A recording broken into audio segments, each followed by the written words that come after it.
le ministre.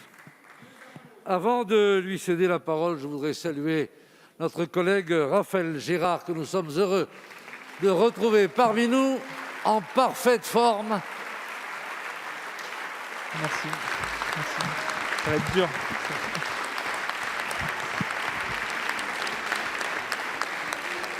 Vous allez pas me faciliter la tâche. Chers collègues, vous avez la parole. Merci, Monsieur le Président. Merci, chers collègues, pour votre accueil. Ma question s'adresse à Madame Roselyne Bachelot, ministre de la Culture. Face à l'augmentation exponentielle du nombre de nouvelles contaminations au coronavirus qui mettent notre système hospitalier sous tension, le gouvernement a annoncé de nouvelles restrictions, dont notamment l'extension du couvre-feu à 38 nouveaux départements. Désormais, ce sont près de 46 millions de Français qui sont concernés par cette mesure de solidarité et de responsabilité vis-à-vis de nos soignantes et de nos soignants qui restent mobilisés en première ligne pour combattre le virus. Ces annonces portent un nouveau coup dur au monde de la culture, déjà très largement éprouvé par la crise sanitaire. Car en s'attaquant aux formes les plus élémentaires de sociabilité, en nous empêchant de nous rassembler, d'aller à la rencontre des artistes, des auteurs, des œuvres, le coronavirus s'attaque à l'âme de la France, son exception culturelle. Or, élu d'une circonscription rurale où l'offre culturelle est limitée et où les horizons sociaux sont parfois en proie au rétrécissement, je sais à quel point les salles de cinéma, le spectacle vivant et les festivals sont vitaux pour nos territoires. Ce sont des passerelles vers l'altérité et des clés de voûte de l'accès à la culture pour tous. Ce sont également des secteurs économiques à forte valeur ajoutée, représentant près de 7 fois celle de l'industrie automobile.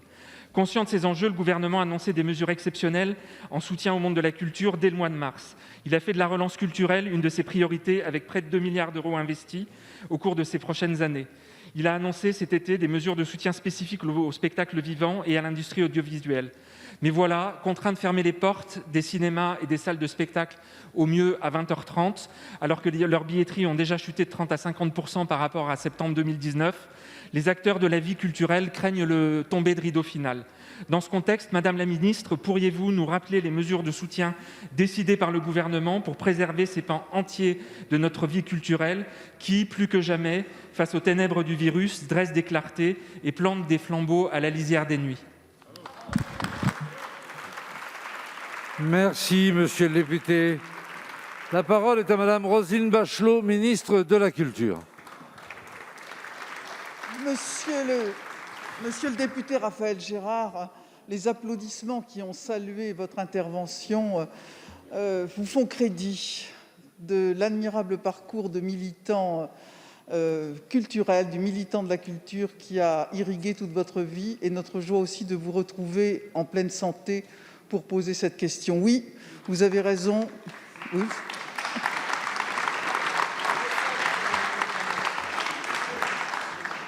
Vous avez raison de dire que la crise sanitaire a durement impacté le secteur culturel.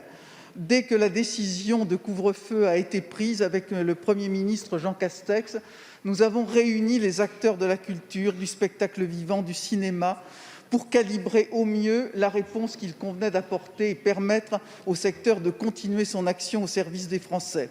Bien sûr, l'ensemble des mesures qui ont été prises aussi bien par Bruno Le Maire que par Elisabeth Borne s'appliquent à ce secteur de la culture, que ce soit le chômage partiel à taux maximum, le fonds de solidarité, l'aide au loyer, ainsi que toutes les mesures comme les prêts garantis par l'État. Mais ce secteur avait aussi besoin de mesures spécifiques.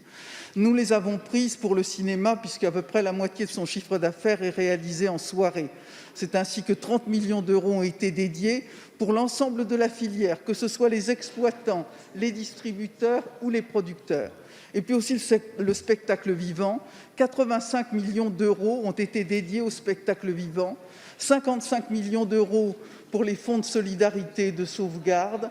Nous avons également supprimé le versement de la taxe sur les spectacles pendant le premier semestre de l'année 2021. 20 millions d'euros vont aller directement au théâtre, qu'il soit privé ou qu'il soit du secteur public, et également 5 millions d'euros qui vont venir abonder un fonds d'urgence qui va être ainsi porté à 10 millions d'euros. C'est donc au total 115 millions d'euros qui vont être dédiés au spectacle vivant et au cinéma, et nous continuerons, si nous voyons que la situation sanitaire s'aggrave, nous adapterons encore ces mesures. Merci, Madame la Ministre.